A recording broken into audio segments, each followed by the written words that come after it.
அதிக நார்ச்சத்து உள்ள இந்த குடைமிளகாய் வச்சு சூப்பரான ஒரு சட்னி வந்து பண்ணலாங்க. உங்க குழந்தைங்களுக்கு இதுல வந்து குடைமிளகாய் சேர்த்து தான் பண்ணிருக்கோன்னே தெரியாது. அவ்வளோ டேஸ்டா இருக்கும். ஒரு கடாயில எண்ணெய் சூடு பண்ணிட்டு சீரகம், கடலைப்பருப்பு, அதுக்கப்புறம் சின்ன துண்டு இஞ்சி, அதுக்கப்புறம் பூண்டு பற்கள் இதெல்லாம் சேர்த்து நல்லா வந்து பொரிய விட்டுக்கிறேன். அதுக்கப்புறம் வெங்காயம், பச்சை மிளகாய் இதையும் சேர்த்து நல்லா வந்து வதக்கி விட்டுக்கலாம். கருவேப்பிலை கூட வந்து சேர்த்துக்கோங்க. எங்கிட்ட இல்ல அதனால சேர்க்கல.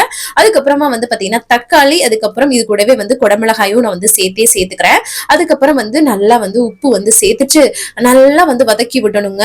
ரெண்டுமே ஓரளவுக்கு வதங்கி வர அளவுக்கு. ரொம்ப சிம்பிள் தான். இதுல வந்து கொஞ்சம் சின்ன துண்டு புளியும் சேர்த்தீங்கன்னு வச்சுக்கோங்களேன், ஃபிளேவர் ரொம்ப நல்லா இருக்கும் டேஸ்ட். அவ்வளவுதான். இதுல வந்து கடைசியா கொஞ்சம் கொத்தமல்லி தழை வந்து தூவுனீங்கன்னா வச்சுக்கோங்களேன், சூப்பரான சட்னிக்கு வந்து ரெடி ஆயிடும். இது அப்படியே நல்லா ஒரு வதக்கி விட்டுட்டு அப்படியே ஆற வச்சுட்டு நான் ஒரு மிக்ஸி ஜார்ல சேர்த்து அரைச்சு எடுத்துக்க போறோம். ரொம்ப சிம்பிள் தான். ஆனா டேஸ்ட் ரொம்ப நல்லா இருக்கும். குழந்தைங்களுக்கு கண்டே பிடிக்க முடியாது. கண்டிப்பா செஞ்சு கொடுத்து பாருங்களேன். சூப்பரா சாப்பிடுவாங்க. இந்த மாதிரி வீடியோஸ் பார்க்கணும் நம்ம சேனலை சப்ஸ்கிரைப் பண்ணி சப்போர்ட் பண்ணுங்க. தேங்க்ஸ் ஃபார் வாட்சிங். பை.